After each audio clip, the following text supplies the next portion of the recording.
Bien, bonjour à tous et bienvenue à cette première vague de conversation qui amorce, en tout cas poursuit la réflexion sur cette vaste question qu'est la coordination en santé. Je remercie le réseau Occitanie de m'avoir proposé d'animer ces tables rondes. Le concours médical que je représente est fier et honoré d'être associé à votre fédération pour ce premier congrès, d'autant que la question de la coordination en santé est une question fondamentale pour notre revue, qui a été créée en 1879, il faut un peu de temps pour le dire à chaque fois, et qui a mis vraiment au cœur de sa politique éditoriale cette question du faire ensemble et du faire lien entre. Donc cette première conversation interrogera la coordination des parcours et plus précisément la place de l'usager dans ce parcours. Donc quelle place lui donner, quelle place veut-il occuper et comment mieux se coordonner tout en prenant en compte la parole et les besoins de l'usager. J'ai le plaisir d'accueillir pour ce premier échange donc 4 intervenants qui aborderont ces problématiques au regard de leur vécu, de leurs expériences, de leurs initiatives et de leurs analyses. Donc j'accueille donc Monique Lavaux-Lucas qui est de l'association de patients après Montpellier, c'est ça ? Francis Brugalière qui est tout au bout, coordinateur du réseau Adorap 31. Giovanna Marsico, déléguée au service public d'information en santé au ministère de la Santé, et Jean-Marc Blanc, directeur de la fondation I2ML. Alors avant de lancer le débat, petit point pratique, vous aurez chacun 13 minutes pour intervenir. Et en tant que maître du temps, je tâcherai de vous faire respecter cela. Et à la fin des interventions, on aura à peu près un petit quart d'heure pour les questions. Voilà. J'y arrive. Alors Monique, on va commencer par vous. La table ronde, donc cette première table ronde porte sur la place de l'usager. Donc vous êtes patiente du système de santé et quand on a discuté en amont de ce congrès, vous m'avez expliqué que vous aviez bien évidemment rencontré énormément de professionnels de santé du premier et du second recours. Est-ce que vous pouvez nous expliquer votre parcours ? Alors, je vais dire déjà pour commencer que le début de mon parcours a été de l'incoordination et comment faire seul. Voilà. Donc, en fait, j'ai été au départ, j'ai été traitée dans le Gers. C'est pas un département très bien rural, voilà, avec pas trop de médecins. Bon, enfin bref. Donc voilà. Donc j'ai été hospitalisée pour, je raconte rapidement, une première décompensation respiratoire en 2012. Donc mon médecin demande que je sois hospitalisée, et là il me garde 24 heures, puis il me renvoie chez moi avec un taxi, avec éventuellement un extracteur d'oxygène, donc on me pose la valise devant la maison, donc il faut que j'aille à la pharmacie toute seule, bon je passe. Je suis arrêtée parce que je travaillais encore quelques mois, bon bref. Je finis par être en invalidité à partir de octobre 2013, pardon. Donc voilà, j'allais donc régulièrement chez les kinés, j'avais donc toujours des problèmes respiratoires très importants, je continue à travailler. Donc je suis en invalidité à partir de janvier 2014, là je fais de nouveau une décompensation respiratoire en mars 2014, où là je suis hospitalisée en urgence, 3 jours à côté du service des urgences en UHCD. Donc 3 jours, où là on me dit vous avez fumé, vous savez ce qui vous attend. Bon, ok, tout baigne. Ensuite 3 jours en pneumologie, avec un pneumologue qui me met sous théophiline. Voilà, bon, voilà. Voilà. Puis ensuite il devait me renvoyer chez moi, donc je faisais à l'époque 39 kilos. Voilà, je tenais pas debout, voilà. Et donc ma famille qui habitait Montpellier commence à hurler en disant non mais vous pouvez pas la renvoyer, bon bref. Donc ils me mettent dans un service de moyen séjour avec gentiment des papis, des mamies, tout à fait tous gentils, très peu de soins, voilà, très peu de soins, un kiné moi je dormais tout le temps de toute façon puisque je faisais de l'hypercapnie, mais bon, la VNI à Auch ça n'existe pas, voilà, donc enfin je pense. Donc pendant ce séjour, heureusement, quelqu'un de ma famille, quelqu'un de mon entourage, nous parle de la clinique du souffle à l'Odève, dans l'Hérault. Donc, on prend contact avec cette clinique, mais il n'y a pas moyen d'aller tout de suite parce qu'il n'y a pas de place. Donc je reste pendant 3 semaines dans ce centre, dans ce service de moyen séjour à l'hôpital d'Auch, et je rentre chez moi pour attendre d'avoir une place à l'ODEV. Sachant que déjà quand je sors de ce service hospitalier, je suis toujours en aussi mauvais état. Je rentre donc chez moi. Donc là, par contre, pour aller à la clinique du souffle, j'ai pas droit à un transport, sinon il faut que je paye une ambulance. Donc c'est ma fille qui vient me chercher. On s'arrête à peu près 3 fois sur l'autoroute pour faire des aérosols parce que j'en peux plus. Donc voilà, donc elle vient me chercher en train depuis Montpellier avec son bébé qui avait 3-4 mois. Voilà, pour m'amener à l'ODEV. Donc j'arrive à l'ODEV et là, ils me font donc les gaz du sang parce que j'étais dans un état assez dramatique. Et là, bon, je sais pas si on peut montrer, parce que je vois qu'il y a plein de médecins dans la salle, les résultats des gaz du sang. Je sais pas si c'est possible de le faire. Bon, je pense pas, parce que j'ai pas fait de photocopie. Mais c'est très, très intéressant. Sur un plan, je devrais être morte. Voilà. En gros, c'est ça. Je devrais être morte. Moi, je suis encore là. Voilà. Alors après tout ça, je suis reparti dans le Gers au bout de 5 semaines avec un médecin qui me dit bon, vous pouvez manger des glaces, à manger, enfin, tout, hein, parce que j'avais dû prendre 5 kilos. J'avais fait beaucoup d'exercices, ça m'a beaucoup fait du bien. Et je suis arrivé dans le Gers en me disant non mais là, ça peut pas. Si je reste là, je vais mourir. Faut que je parte du côté de Montpellier. Je déménage. Donc je reviens en juin. En juillet, je pars à Montpellier.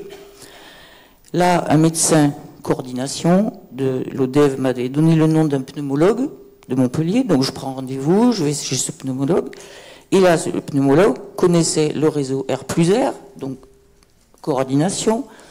Quelques temps après, je entre dans ce réseau R+R, c'est un réseau de patients qui a été créé en 2002 à l'initiative d'un kinésithérapeute et d'une association de patients et de pneumologues, pour justement aider à continuer après une hospitalisation à faire des exercices, enfin, ou un séjour en maison de réhabilitation.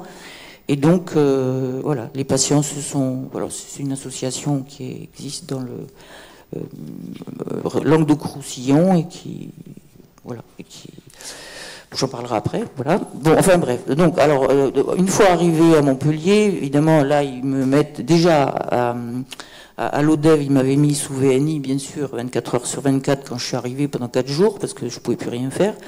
Voilà. Voilà. Donc après, j'ai toujours eu la VNI, j'ai toujours fait la kinésithérapie, même dans mon petit village où quand même le kiné me prenait entre midi et 2, parce qu'avec mon oxygène, ça fait peur aux patients. Donc il voulait pas que j'aille voilà, avec le vélo et tout ça, et qu'il y ait des gens autour, tout ça, on sait jamais quand même, ça les choque, avec le bidon et tout ça. Voilà, donc j'ai quand même trouvé un autre kiné après, c'est mieux, voilà, il y en a des quand même qui sont plus sympas, enfin un peu plus ouverts.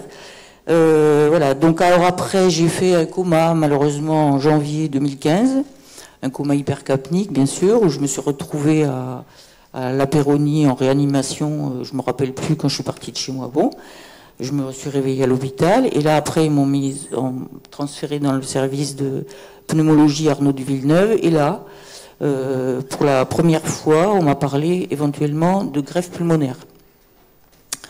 Où je me suis dit, bon, c'est sympa, t'enlèves tout, quand t'as plus rien, si ça marche pas, bon voilà quoi, c'est foutu, c'est fini. Bon, cela dit, mon médecin m'a dit, de toute façon, vous en avez plus que pour 1 an et demi, voire 2.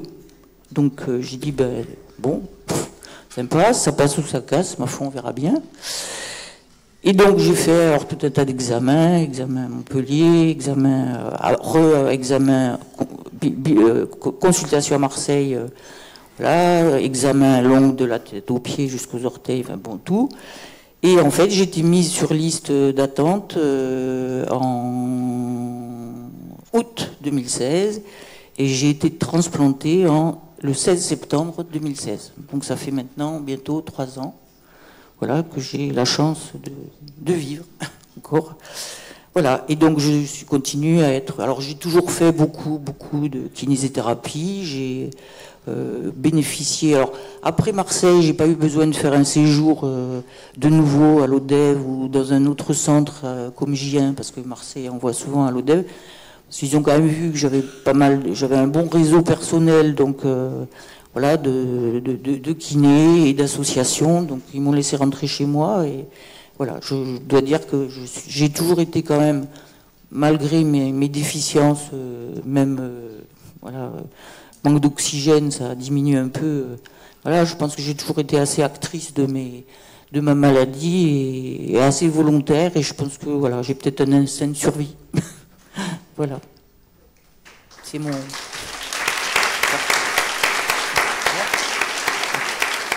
Pas trop long. Oui, oui. Alors les difficultés que j'ai rencontrées en tant qu'usager, là, alors il n'y a pas besoin de... Voilà, le point de départ, c'était dans la série... ce que le monsieur disait, moi je suis passé de la situation très compliquée, numéro 4, à la situation simple, en fait, dans le tableau précédemment. Voilà, effectivement... bon, après, les choses se sont arrangées, mais bon, c'est vrai qu'en tant qu'usager, déjà vis-à-vis de... Bon, je suis infirmière de profession, alors bon, c'est vrai que vis-à-vis du corps médical, je vais dire, bon, pour autant, quand on est malade, on est malade. On n'est plus...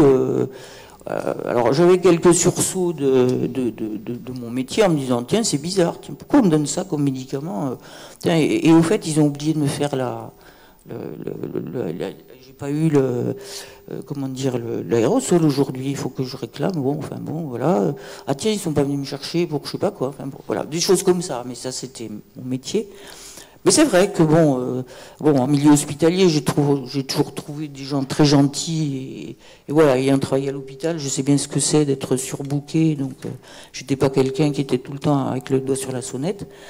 Les problèmes que j'ai pu rencontrer, c'est un peu la solitude quand on sort d'un hôpital et qu'on se retrouve avec un taxi qui vous ramène et la valise devant chez vous et des escaliers à monter et puis voilà, c'est un manque complet de... Voilà, d'accompagnement et des fois de sollicitude, hein, tout simplement. À part, oui, voilà, le pharmacien qui avait été en face de chez moi, qui m'a vu arriver avec mon ordonnance en faisant des petits pas, on aurait dit que j'avais la Parkinson, là. Donc, quand il m'a vu comme ça, il me dit, ah, mais c'est pour vous. Ah oui, attends, non, mais retournez chez vous, on vous apporte tout ça dans 5 minutes. Non. Ah, donc voilà.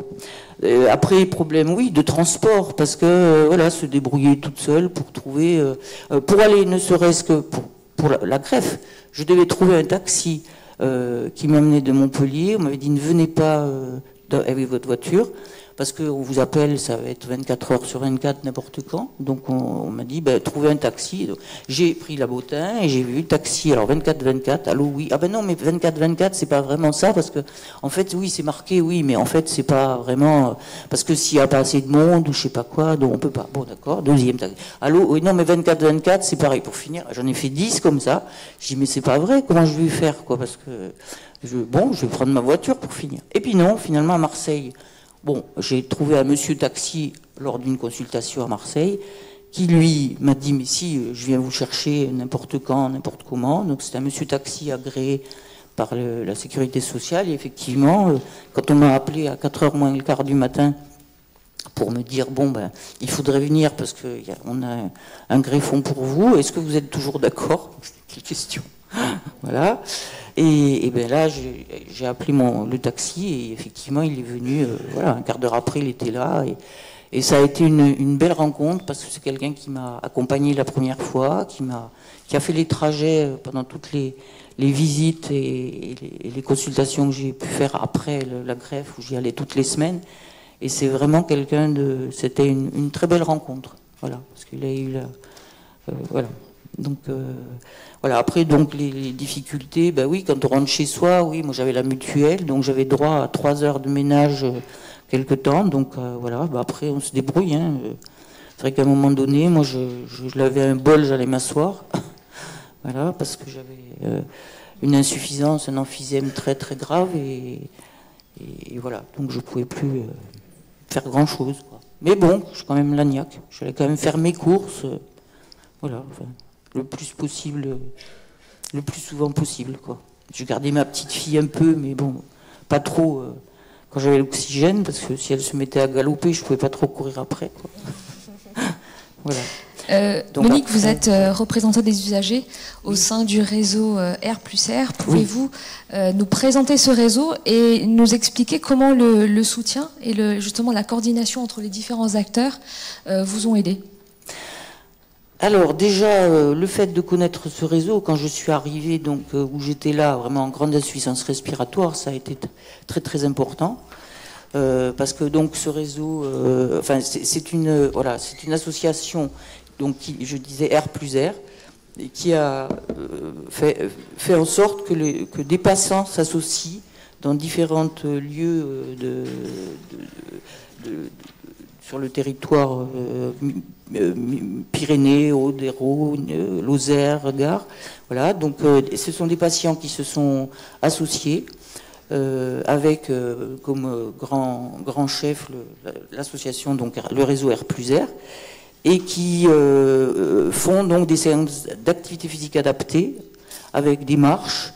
Il y a donc des enseignants APA qui sont des marches encadrées, des sessions d'éducation thérapeutique, des groupes de parole animés par les psychologues et des activités conviviales, bien entendu. Et j'ai trouvé une grande solidarité dans ces groupes de patients qui ont à peu près tous les mêmes problématiques.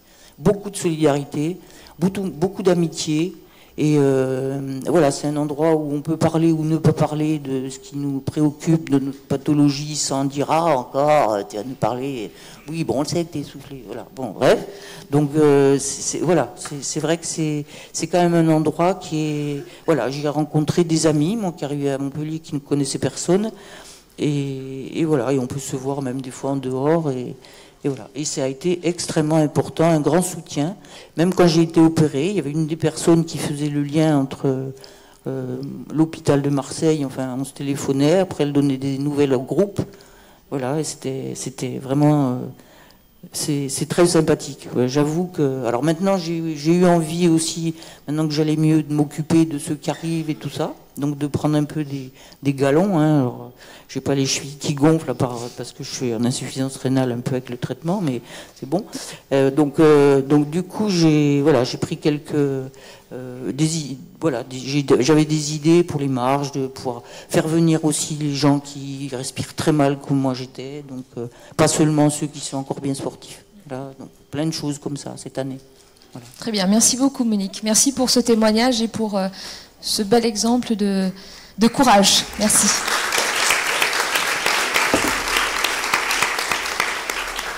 Alors, Giovanna Marsico vous a délégué au service public d'information en santé. J'imagine que ce qu'a confié Monique vous touche particulièrement. Votre site santé.fr, qui a été lancé courant 2017, recense aujourd'hui près de 6000 contenus éditoriaux et recense plus de 450 000 professionnels, établissements et services de santé. Concrètement, quel est l'objectif de cette plateforme ? Alors, merci de m'avoir invité et merci de me donner la possibilité de vous parler de ce n'est pas mon site, c'est notre site, parce que c'est le site du service public d'information en santé. Le service public d'information en santé a été défini par la loi. Donc, c'est une disposition de la loi de modernisation du système de santé 2016, à l'article 88, dispose la création d'un service public ayant vocation, sous l'autorité de la ministre de la Santé, ayant vocation à diffuser l'information gratuite et la plus large autour de la santé et des dispositifs de santé dans le domaine du sanitaire, médico-social et social. Donc c'est un périmètre très très large et avec une spécificité qui est celle de l'accessibilité de la compréhension pour les personnes handicapées. À partir de ça, de cet article 88, nous avons décidé de lancer une plateforme santé.fr qui a deux objectifs principaux. Le premier est d'aider l'usager du système de santé, donc chacun d'entre nous, à se repérer dans cette complexité de l'univers de la santé et à apprendre à distinguer entre un sujet qui est complètement d'actualité, entre les bonnes et les mauvaises informations qui existent, disponibles pour le grand public. Pourquoi? Parce qu'à partir de des années 2000, on sait très bien que l'information s'est multipliée, l'offre d'information s'est multipliée par tous les canaux, presse, Internet évidemment, télé, etc., etc. Et que cette information est de caractère très inégal. C'est-à-dire qu'on peut trouver des informations excellentes, des informations très pointues, et puis on peut trouver des informations très biaisées par des intérêts qui peuvent être de caractère commercial, sectaire, etc., etc. Et donc, en plus, voilà, avec une caractéristique du monde d'Internet, du numérique, dans lequel chacun peut donner son avis et donc devenir producteur d'une information, quel que soit son caractère, son profil professionnel, son niveau d'expertise. Et donc pour l'usager, c'est très compliqué de faire la part des choses et d'identifier si une information est une information fiable, de qualité, ou si c'est une information qui est proposée pour des fins qui ne sont pas ceux de l'intérêt de la personne ou de l'intérêt général. Donc le premier objectif de santé.fr et du service public, c'est de mettre un peu d'ordre, donc établir une coordination entre tous les producteurs d'informations qui proposent des contenus fiables et de qualité et d'indexer tous les contenus disponibles pour que le citoyen puisse y accéder à travers cet espace de confiance qui est santé.fr. À un seul clic, il trouve toutes les informations disponibles sans aller se perdre dans les méandres d'Internet, voilà, dans lesquels l'information est très peu visible. Et le deuxième objectif principal de santé.fr et du service public est celui évidemment de réduire les inégalités d'accès à la santé. On sait que l'information est un déterminant de l'accès à la santé et à l'offre de soins.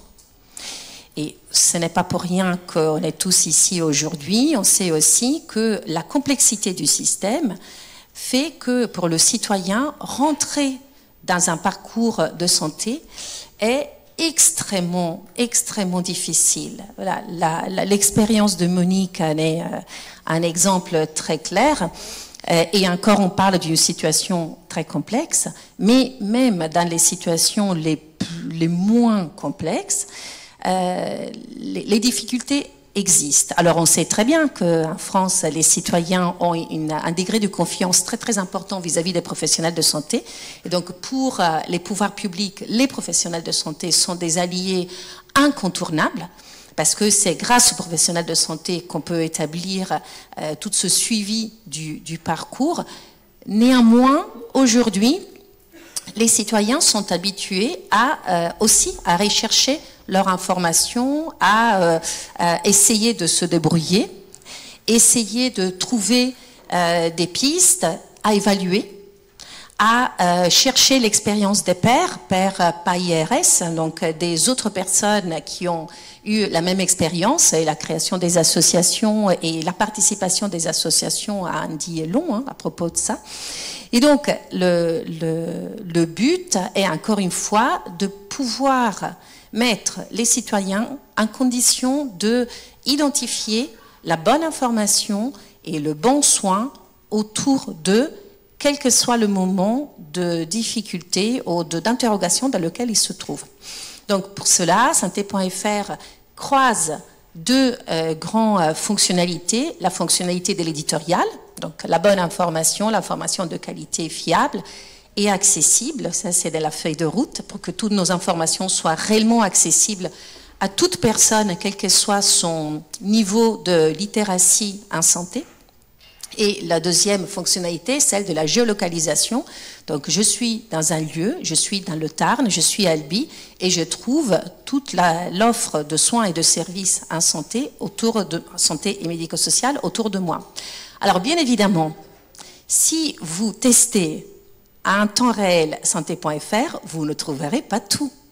Parce que santé.fr est un site évolutif. Historiquement, il est né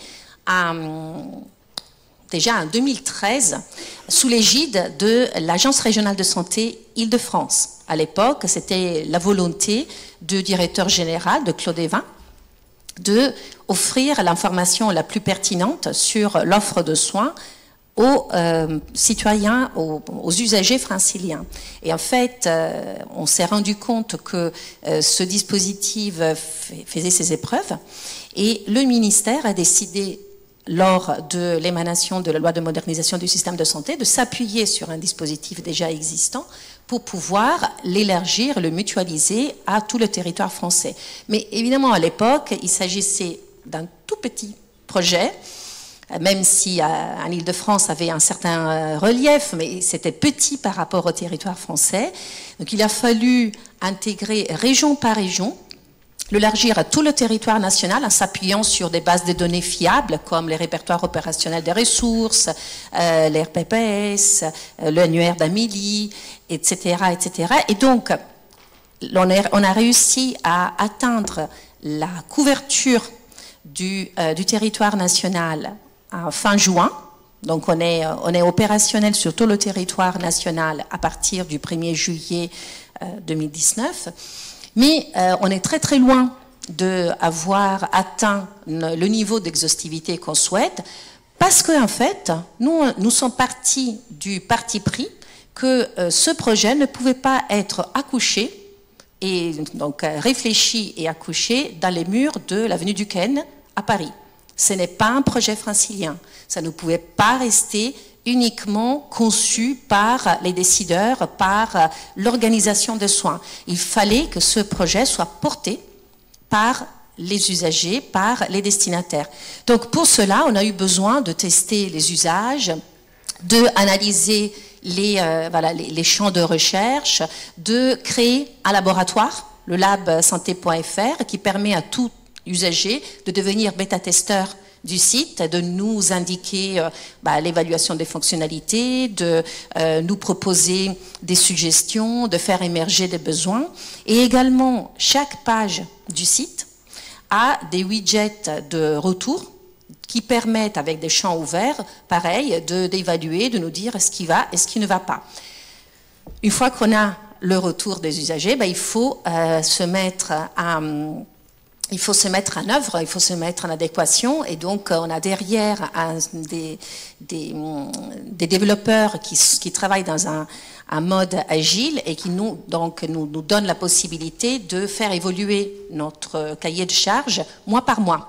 Donc on devrait être relativement agile. Alors, avec toutes les difficultés qu'on peut rencontrer dans un projet de cette complexité, avec toutes les résistances aussi qu'on peut retrouver, parce que ce n'est pas la culture des pouvoirs publics, celle de travailler en agilité sur la base des exigences des usagers, etc. Donc voilà, c'est un vrai changement de culture, mais c'est un changement de culture sur lequel on se appuie vraiment sur toutes les parties prenantes, parce que la gouvernance du SPIS, elle est composée de tous les acteurs du système de santé. Les établissements, les professionnels, vous êtes tous présents via les ordres, les syndicats, les usagers. Évidemment, on a France Asso Santé, mais on a aussi plein d'autres associations qui nourrissent notre gouvernance. Et puis on a des personnes concernées, on a des exposants, des professionnels issus de la recherche en santé publique, de la recherche dans le numérique, on a les collectivités. Donc c'est une messe énorme. À gérer, c'est pas évident. Mais voilà, cette messe de personnes travaille sur des champs thématiques. Et cette année, par exemple, on a démarré 3 champs de travail qui vont produire des recommandations auxquelles nous nous engageons. Un champ sur la décision partagée en santé, un champ sur les pratiques réelles des professionnels et un champ sur les fake news. Et donc sur la décision partagée en particulier, je fais le travail de Karen. Tant mieux. Hein. Non, mais j'enchaîne. Sur la décision partagée, ça c'est un objectif de fond du service public d'information en santé.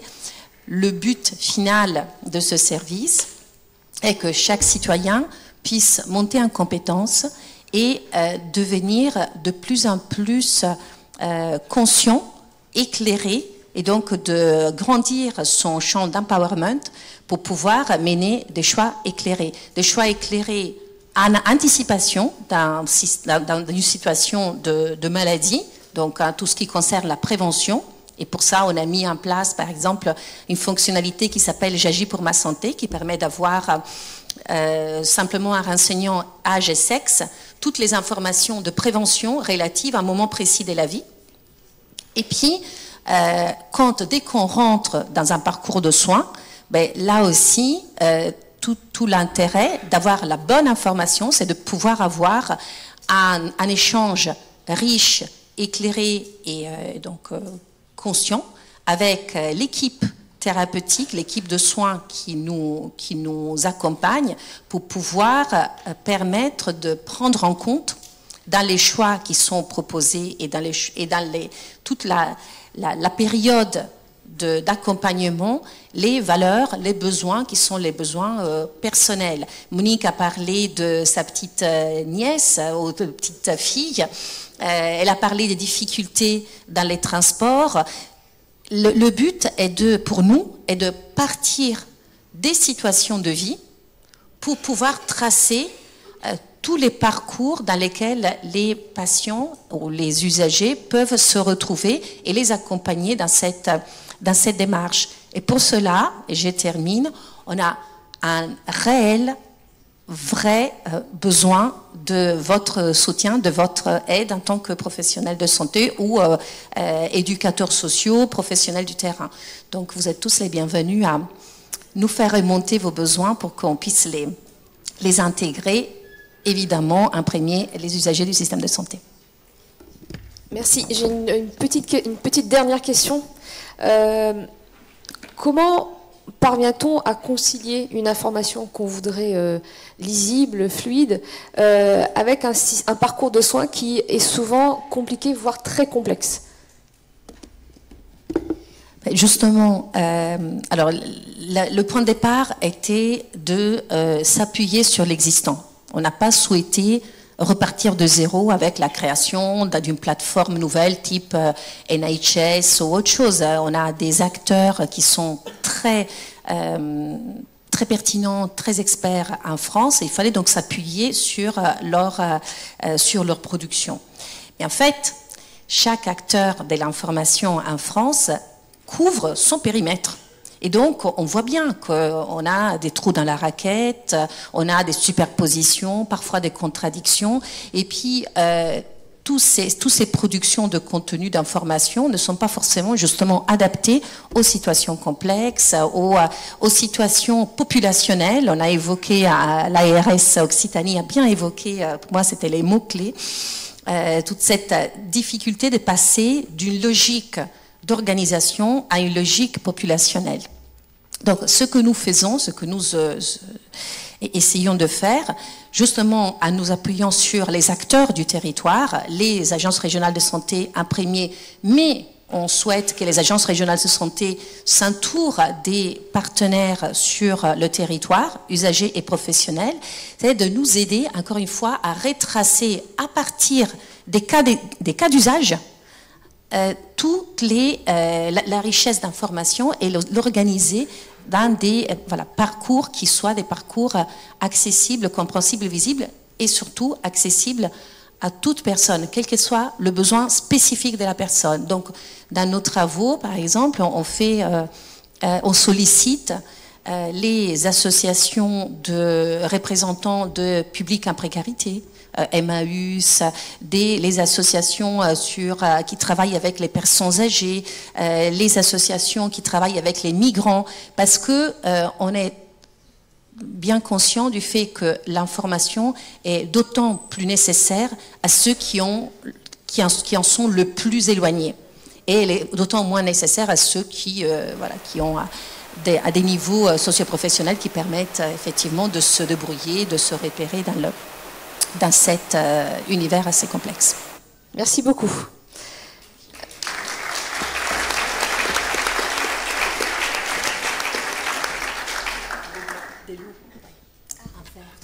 Des gobelets, s'il vous plaît. Monsieur Brugalière, donc Francis, vous êtes coordinateur du réseau Adorap 31. Pouvez-vous nous présenter ce réseau et nous expliquer la spécificité de votre approche et cette perception d'usagers adolescents? Oui, bonjour. Donc le RAP 31, réseau Adolescence Partenariat, c'est un réseau de soins. Donc, alors là, on est dans la santé mentale, qui est dédié aux adolescents difficiles. Alors on dit maintenant en difficulté multiple. Ce sont les adolescents que l'on qualifie d'incasables, hein, ceux pour qui on a du mal à trouver une case. Donc une équipe de coordination, donc composée de pédopsychiatres, de travailleurs sociaux, se propose de venir en soutien à des professionnels qui ont en charge des adolescents, hein, de l'accompagnement, de leur parcours, et qui se trouvent dans des situations de blocage avec ces adolescents. Et donc l'équipe du réseau, qui est donc sollicitée par un professionnel, va effectivement essayer de sa position tierce de trouver une solution pour dépasser ce blocage. Voilà, donc on est vraiment sur un public très très particulier, hein, des adolescents qui sont déjà pris en charge par ailleurs, accompagnés, qui sont je dirais un petit peu les patates chaudes, hein. Il n'est pas pour moi, il n'est pas pour toi. C'est pour caricaturer un petit peu, ce sont des adolescents qui sont présentés par exemple par des éducateurs d'un établissement médico-social, qui disent bon ben cet ado non, il est pas pour moi, il est trop fou, moi je suis pas compétent pour travailler avec lui, donc je l'envoie vers la psychiatrie. Le psychiatre qui le reçoit, souvent par le biais des urgences, va évaluer la situation et puis dit mais non, il y a pas de maladie mentale avérée, c'est un ado, il a besoin d'un éducatif un petit peu serré, des troubles du comportement, certes, ok, mais je le renvoie dans le médico-social. Voilà, et donc on est dans cette partie de ping-pong avec ces adolescents. Nous, ce que l'on dit, effectivement, il n'est pas pour toi, il n'est pas pour lui, il est un petit peu pour tout le monde. Voilà, il faut que chacun un peu prenne sa part dans cette histoire. Donc c'est un réseau qui est composé de l'ensemble des professionnels du département de la Haute-Garonne, des professionnels qui accompagnent des adolescents, des différents champs, hein, du champ du sanitaire, bien sûr, du médico-social, du social, de l'éducatif. On travaille beaucoup avec l'éducation nationale et du judiciaire aussi, puisque la PJJ est très, très présente. Donc, effectivement, il y a le côté santé mentale, santé psychique, mais c'est avant tout une approche populationnelle, puisqu'on va prendre en compte la globalité de l'adolescent dans tous les champs qu'il occupe. Alors la spécificité de notre approche, c'est ce qu'on appelle la clinique indirecte. C'est-à-dire que on a fait le choix dès le départ de ne pas voir l'adolescent ni sa famille. Il faut rappeler que c'est un adolescent qui a une multitude de prises en charge.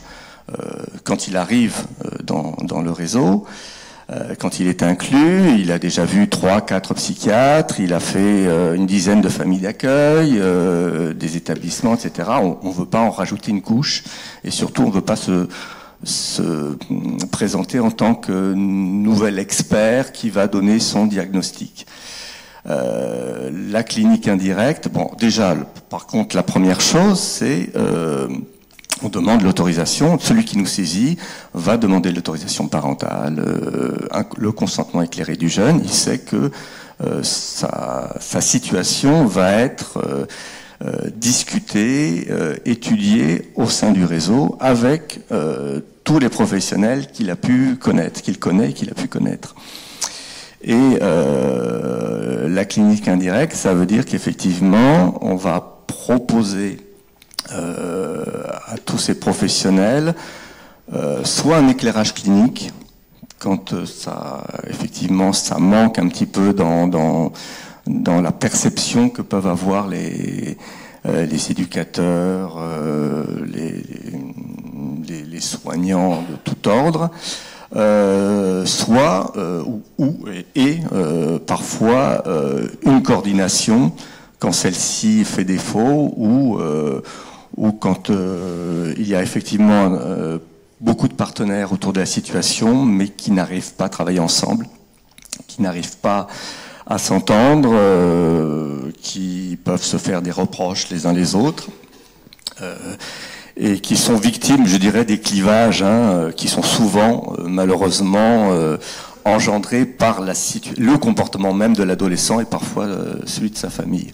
Donc ce que l'on propose, effectivement, c'est de faire le pas de côté, de prendre du recul par rapport à la situation explosive du moment, et de notre position de tiers, de neutre, bienveillant, on l'espère, de pouvoir essayer de débloquer ces situations, parce qu'effectivement, c'est pas une synthèse de l'ASE, c'est pas la MDPH ou la RS qui a des liens hiérarchiques avec les professionnels. Non, on est vraiment le tiers neutre. Alors on se propose dans cette démarche de faire une reconstitution biographique de l'histoire, de l'histoire du jeune. Alors on part de la naissance. On va investiguer, une investigation assez poussée, à travers des dossiers, des rapports du tribunal, de l'ASE, des services EMO, et en interrogeant les interlocuteurs. Donc on peut aller jusqu'à interroger la puéricultrice de la Pouponnière, parce qu'il y est passé à un moment donné, les familles d'accueil qu'il a connues entre l'âge de 6 et 10 ans, par exemple, l'instit de maternelle, on va s'intéresser aussi aux antécédents familiaux, l'histoire des parents, s'il y a effectivement des pathologies psychiatriques chez les parents, chez les grands-parents, l'histoire, souvent on rencontre des histoires de migration, donc on s'y intéresse un petit peu de près, et on reconstitue par le biais des témoignages, des interviews qu'on peut faire, cette histoire, et au final on va réunir les acteurs présents de la prise en charge autour de ce qu'on appelle une réunion de concertation partenariale, et on va dérouler cette histoire afin que les acteurs présents puissent voir le jeune autrement que ce qu'il donne à montrer au moment présent, des actes qu'il pose, et ils peuvent s'apercevoir qu'effectivement, ce jeune, finalement, il a peut-être des compétences quelque part, il a eu d'autres types de comportements. Et ce qui permet effectivement un échange entre les participants. Parfois, on a même des intervenants passés qui veulent bien venir à cette réunion. En tout cas, s'ils ne viennent pas, nous, on s'en fait l'écho, puisqu'on a eu effectivement le témoignage.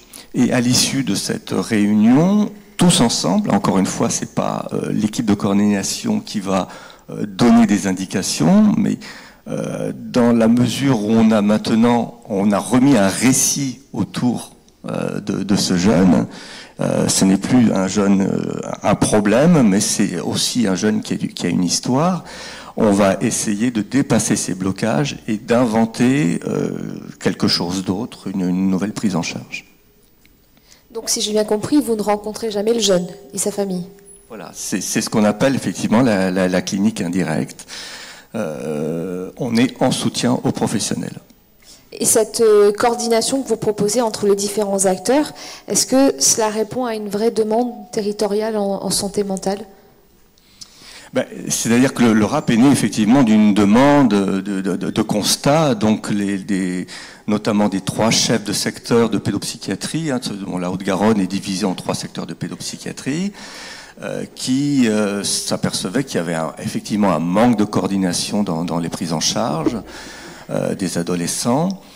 Qu'il y avait également aussi un passage, une augmentation exponentielle des passages aux urgences des adolescents, et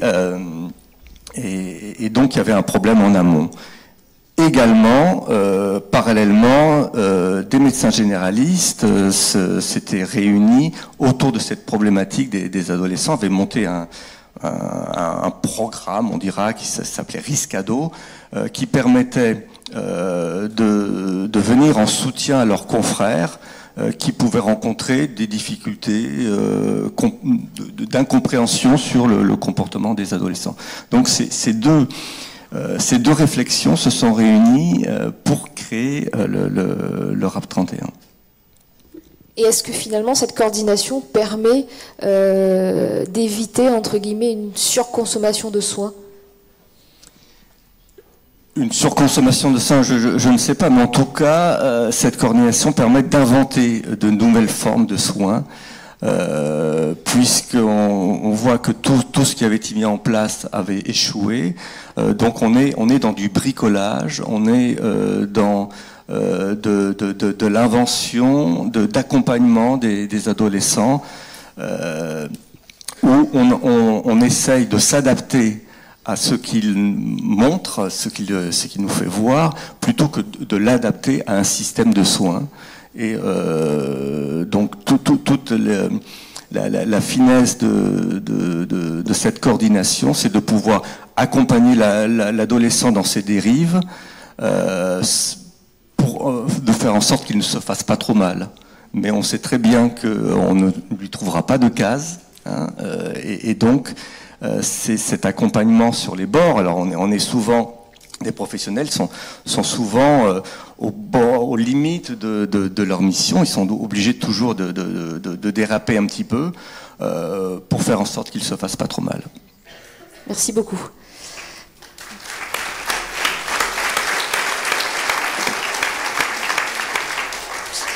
Jean-Marc Blanc, vous êtes directeur de la fondation I2ML, qui est un Living Lab Santé Autonomie. Dites-nous, expliquez-nous ce que c'est concrètement. Donc, bonjour. Concrètement, la fondation I2ML, c'est donc effectivement un Living Lab qui a quelques particularités. C'est un Living Lab qui est appuyé sur une université, l'université de Nîmes. C'est un Living Lab qui est donc d'origine nîmoise, implanté également à Toulouse, dont la vocation est l'ensemble de l'Occitanie. C'est un Living Lab spécialisé dans l'adaptation de la société au vieillissement, donc qui est vraiment autour du parcours de la personne vieillissante, on va dire. Et c'est un Living Lab qui a une particularité, c'est d'avoir en son sein 3 compétences.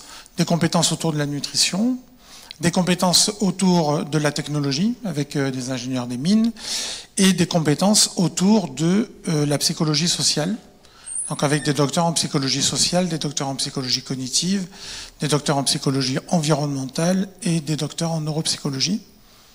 Et tout ça, en fait, pour amener, si vous voulez, des industriels ou des collectivités vers ce grand inconnu, en général, de nos organisations, qui est justement l'usager, avec cette conviction que, en étant en méthode participative et en méthodologie de Living Lab, c'est-à-dire en donnant la parole à l'usager, on enrichit le parcours, voire même on le transforme. Aujourd'hui, il y a des difficultés tellement fortes chez l'usager que donc nous, on a un regard un petit peu particulier, puisque la région Occitanie nous avait demandé de faire une étude sur la silver economy en Occitanie, dans laquelle on s'est intéressé à l'économie classique et à l'économie sociale et solidaire. Parmi les nouveaux métiers qu'on voit émerger, eh bien, il y a le métier de autonomie planeur. Et l'autonomie planeur, ça va être quelqu'un que vous pourrez embaucher ou embaucher pour vos parents, et qui sera chargé d'être finalement le tiers de confiance qui va aider à résoudre au quotidien toute la complexité autour de la prise en charge de la personne et de son accompagnement. Pour vous dire à quel point, quelquefois, un réseau, une complexité peut être exacerbée, c'est que le département du Gard, par exemple, a travaillé sur un jeu de plateau dans lequel on va retrouver le parcours d'un usager avec l'ensemble des structures qui est autour. Et l'idée, c'est que chacun prend, si vous voulez, le rôle de l'autre. C'est-à-dire que les personnes de la Maya vont devenir les gens du CLIC, les gens du CLIC vont devenir les personnes de l'Utasie, etc. Et là, on va faire le parcours pour l'usager. Et chacun va conscientiser à quel point c'est difficile déjà d'être l'autre, avec en plus un certain nombre, si vous voulez, de petites cartes, pièges, que vous connaissez tous. Hein. C'est ce matin, l'informatique n'a pas démarré, j'ai une panne d'ordinateur, ma collègue est en formation, je suis parti en vacances, voilà. Et qui peuvent emboliser finalement un parcours, et qui n'est pas le nôtre, qui est celui de l'usager. Alors le problème avec l'usager, si vous voulez, c'est que tôt ou tard, on est chacun usager. Et que dans le vieillissement, je vous souhaite à tous d'être un jour usager vieillissant, pour le coup. Et qu'on va découvrir à ce moment-là quelque chose d'assez extraordinaire, que c'est pas parce que vous êtes vieux que vous perdez vos facultés à réfléchir. Et qu'effectivement, si vous habitez un 4e étage sans ascenseur, et que vous êtes dans une zone précaire, ou que vous êtes veuve d'un époux qui a toujours travaillé la terre et donc très isolé, ou que vous êtes d'une famille très urbaine avec tout à proximité, forcément, vous allez avoir en face de vous des structures qui ont été pensées de la même manière, mais c'est impossible qu'elles puissent vous répondre de la même manière.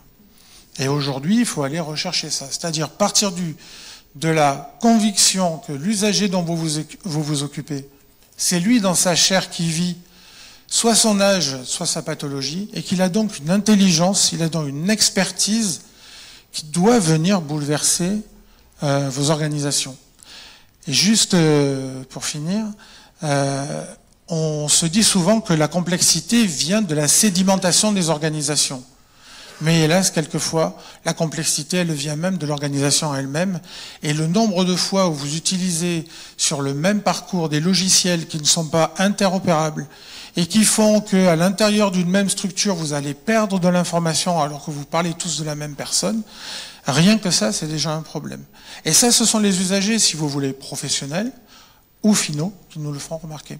Et nous, on essaie d'être l'intermédiaire pour faire remonter ça vers les pouvoirs publics ou vers des industriels, hein, puisque vous savez bien que chaque industriel a la super solution du super objet connecté qu'il a fait tester à sa grand-mère et qui était ravie, alors du coup, elle est bonne pour vous.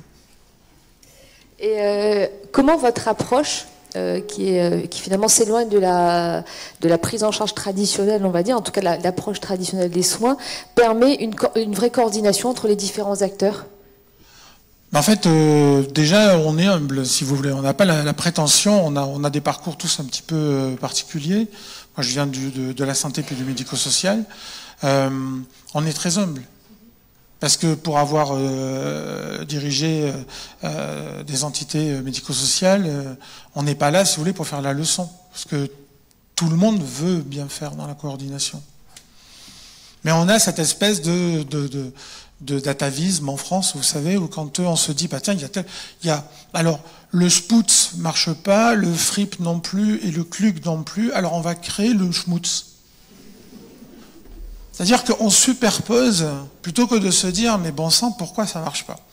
Et on a une deuxième particularité, c'est que, pour l'avoir vécu, on dit, si on comprend pas pourquoi le réseau 1, le réseau 2, le réseau 3 ne marche pas, on va prendre le directeur du réseau 1, le directeur du réseau 2, le directeur du réseau 3, on va les mettre autour d'une table et on va comprendre pourquoi ça ne marche pas. Eh bien non. Parce que s'ils savaient pourquoi ça ne marche pas, ils feraient en sorte que ça marche, si vous voulez. Donc là, il faut aller interroger l'usager. Ou l'usager, plus l'aidant, plus l'usager professionnel. Et là, on découvre un truc absolument transcendant, extraordinaire, c'est que les gens réfléchissent. C'est qu'ils ne vont pas au boulot juste pour avoir un salaire. Et que quelquefois, quand ils vous disent que les choses ne vont pas, ils ne vous demandent pas dans votre propre représentation de votre rôle de directeur de trouver la réponse à leur place. Ils vous demandent juste peut-être quelquefois de les mettre autour d'une table en leur disant « Écoutez les amis, Vous êtes bien sympa d'arriver avec vos problèmes, mais je suis sûr que si vous arrivez comme ça avec vos problèmes, c'est que déjà vous pensez à des solutions. Donc qu'est-ce que ça peut être ces solutions? Et si effectivement dedans on met les usagers, et je surprendrai personne de dire que, en disant que l'usager de Toulouse Métropole n'est pas le même que l'usager d'Albi, que l'usager d'Albi n'est pas le même que l'usager de la Cône, que l'usager de la Cône n'est pas le même que... On va trouver des particularités. Il y a plus de personnes âgées isolées sur l'ensemble du territoire de Toulouse Métropole que dans tout le département de Haute-Garonne, si vous voulez. Donc on va quand même trouver des similitudes sur les réponses, mais en tout cas pas sur le process. Donc comment on fait? On est humble, on croit beaucoup à l'immersion, donc on va sur place et on reste, et on comprend, et on discute avec les gens, et on convainc enfin tout le monde, si vous voulez, de donner la parole. Alors il y a juste une chose que j'aimerais dire là-dessus, c'est il faut essayer d'arrêter maintenant de parler. Alors déjà, vous avez vu dans les exposés précédents, on était d'abord sur les organisations. Puis ça fait quand même des années qu'on en parle, en disant qu'on a du mal à coordonner. En 2019, dans beaucoup de projets, on découvre qu'il y a un usager. Ça fait 2 ans qu'on entend parler de l'usage, ça fait des années qu'on prêche dans le désert, ça fait 2 ans que tout le monde parle de l'usage. Et on confond souvent l'usage avec l'usager expert, ce qui n'est pas la même chose. L'usage, c'est vraiment aller sur le terrain. Et vous avez tout le monde, souvent les soignants, le cœur sur la main, qui vous disent il faut que l'usager soit acteur, devienne acteur de son parcours. Mais quand vous êtes acteur, en général, c'est que vous jouez dans la pièce qui a été écrite par quelqu'un d'autre. Donc il faudrait essayer de descendre encore à un autre niveau, c'est celui du patient ou de l'usager co-auteur de son parcours. Pas acteur. Si vous dites chez nous on est super parce qu'on est autour du patient. Mais moi, le jour où je serai patient, j'ai pas du tout envie qu'on soit autour de moi pour parler de moi sans que je sois là. Projet de vie, projet de soins, projet de trucs, tout ce que vous voulez, on le fait entre nous. On va faire du recueil d'informations et puis on en discute. Mais bon sang, non. Rendons à l'usager sa place d'auteur de sa vie. La personne, elle est toute sa vie, jeune, adulte, auteur de son parcours.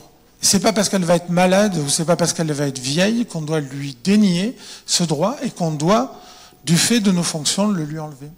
Et est-ce qu'on sort finalement d'une relation qui est souvent verticale entre le professionnel de santé et l'usager à une relation qui serait finalement beaucoup plus verticale, horizontale?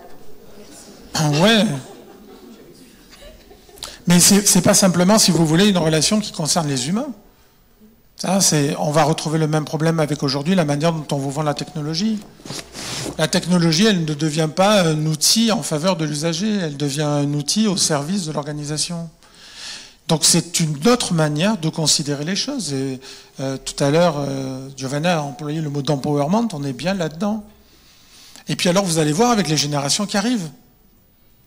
Parce que là, globalement, si vous voulez, ces 20 dernières années, on a connu quand même un public, quand on le regarde statistiquement, peu diplômés, majoritairement, alors je parle pour les personnes âgées, majoritairement des femmes, travaillant peu, donc souvent un peu, si vous voulez, au foyer, dans un rôle un peu soumis, un peu passif, qui avait une relation à la médecine qui était une relation relativement admirative, entre guillemets, en tout cas respectable. Alors là, c'est plus du tout pareil avec les gens qui ont 60 ans. Puis d'ailleurs, il y en a qui se cachent sûrement dans la salle, ils ont 60 ans, ils sont pas dupes de ça. Ils ont envie de compter jusqu'au bout, ils ont sûrement pas envie qu'on aille leur raconter des choses à leur place. Donc sous le coup de la génération qui vient, qui est une génération qui a pris l'habitude de consommer, qui est une génération qui a pris l'habitude de prendre sa santé en main, qui est une génération que l'on voit changer ses usages, délaisser la viande, aller vers plus de légumes, c'est une caractéristique de la génération qui a 60-65 ans. On nous parle des jeunes et de Greta et compagnie, ce sont les personnes âgées qui sont en train de changer ça. Délaisser la médecine traditionnelle pour aller vers plus de zen, de yoga, de médecine dite parallèle ou non médicamenteuse, ce sont les gens âgés. Donc ça, vous allez les retrouver dans les réseaux. Et ça veut dire que symboliquement, il va falloir penser à, quand on vous donne des stylos, qui soient en d'autres formes qu'en forme de piqûre. Parce que le soin, ça risque de devenir un petit peu autre chose, et le réseau aussi. Et n'oubliez pas que l'homme est un animal symbolique, donc écrire avec une piqûre, Avec une seringue, pardon, de formation. Très bien, merci beaucoup.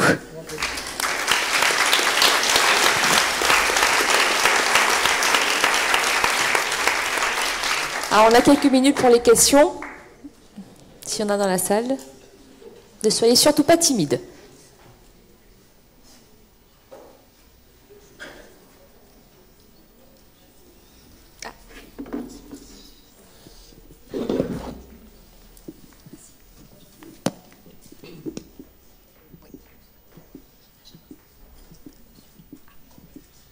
Oui, à nouveau, Michel Dutel, je voudrais parler du réseau adolescent. Francis a brillamment exposé le réseau. Vous avez posé une question sur l'économie. Est-ce que ça économise de la souffrance? Est-ce que ça économise des dépenses, etc. Donc, moi, qui connais ce réseau depuis bien longtemps, je peux dire que la création de ce réseau, c'est-à-dire l'idée de mettre en relation tous les acteurs d'un même territoire et de l'entretenir au fil du temps, parce que les gens sont remplacés au fur et à mesure, ça a permis, ce que disait Francis, de réduire énormément le recours aux urgences. Alors le recours aux urgences, c'est un des coûts. Alors ça, c'est des chiffres qui ont été prouvés dans les années 2008-2010. Après, c'est devenu une habitude. Mais je pense que c'est une économie financière non négligeable, mais surtout, on voyait que les équipes étaient avant en état de grande souffrance et que, en cas de désespoir, on laisse tomber, on démissionne et on envoie aux urgences.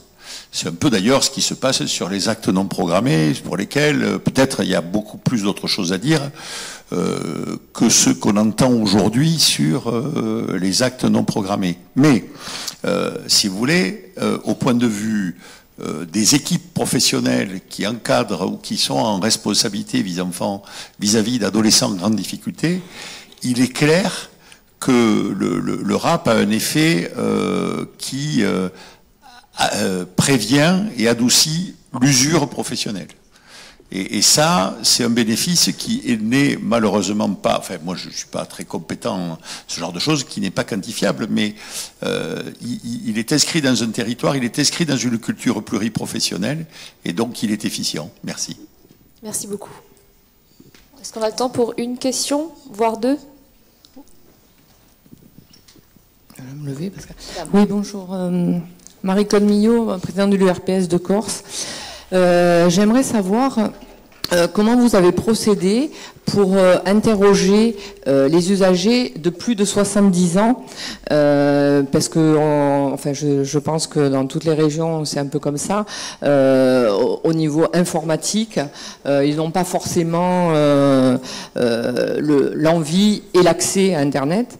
Donc, quelle a été votre démarche pour vraiment aller au recueil de données et des problématiques des personnes de plus de 70 ans? Excusez-moi, c'est une question pour Je crois que c'est Monsieur Blanc et Madame Marsico qui en ont parlé. Merci, Giovanna. Non. Alors juste pour vous dire, il faut se méfier des stéréotypes. Aujourd'hui, il existe une fracture numérique. La fracture numérique, elle est avant tout sociale. Elle n'est pas réellement une fracture d'âge. C'est-à-dire que toutes les enquêtes, on a fait une grande étude sur le rapport, par exemple, de l'Aveyron, qui était donc une étude avec le conseil départemental de l'Aveyron, exhaustive, hein, avec groupe de rencontres, etc., sur l'ensemble de l'Aveyron. On a vu que, en gros, si vous voulez, la fracture d'âge sur le numérique, elle est beaucoup plus tardive que 70 ans. Elle est plutôt autour de 85-90 ans, dans lequel on pense que là, on n'a aucun intérêt à utiliser le numérique et qu'on est plutôt dans une démarche qui est une démarche de service. Mais avant ça, les personnes, elles s'emparent assez facilement du numérique, minorées par le fait qu'aujourd'hui, ce sont les personnes en difficulté sociale, en précarité, qui ont le plus de difficultés. Donc il y a une fracture numérique, elle est moins une fracture d'âge qu'une fracture sociale. Et après, comment on fait?